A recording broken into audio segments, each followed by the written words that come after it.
আমি প্রতিদিন লুকিয়ে লুকিয়ে তোমাকে দেখি তুমি এই রাস্তা দিয়ে আসো। আমিও তো দেখতেছি তুমি আমার দিকে আর চোখে তাকাও। তুমি কি আমাকে ভালোবাসো? বর্তমান সময়ে কাউকে পছন্দ করলে সরাসরি বলতে হয়, কারণ তুমি বলতে দেরি করলে অন্য কেউ আমাকে নিয়ে যাবে, এটাতে পাই আমি ভয়। আজকে যখন তোমার সাথে দেখাই হয়ে গেল, তাহলে মনের কথাটা বলে দেই শোনো। প্রথম যেদিন দেখেছিলাম তোমাকে, পরনে ছিল তোমার স্কুল ড্রেসটা, সেদিন থেকেই তোমার প্রেমে হাবুডুবু খাচ্ছে এই অবুঝ ছেলেটা। মন থেকে বলতেছি, সত্যি তোমায় অনেকটা ভালোবাসি আমি।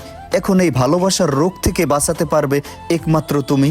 কত কি দিতে পারবো তোমাকে সেটা আমি জানি না, তবে প্রচুর ভালোবাসা দিতে পারবো। একবার ভালোবেসেই দেখো না। আমি সবার মতো রোমান্টিকভাবে কথা বলতে পারি না, এটা সত্য, তবে তোমাকে প্রচুর ভালোবেসে ফেলেছি। খোঁজ নিয়ে দেখতে পারো আমার তথ্য। সর্বশেষ একটা কথা বলতে চাই জান, তুমি আমার বেঁচে থাকার সম্বল, আমার অক্সিজেন, আমার প্রাণ। আই লাভ ইউ জান।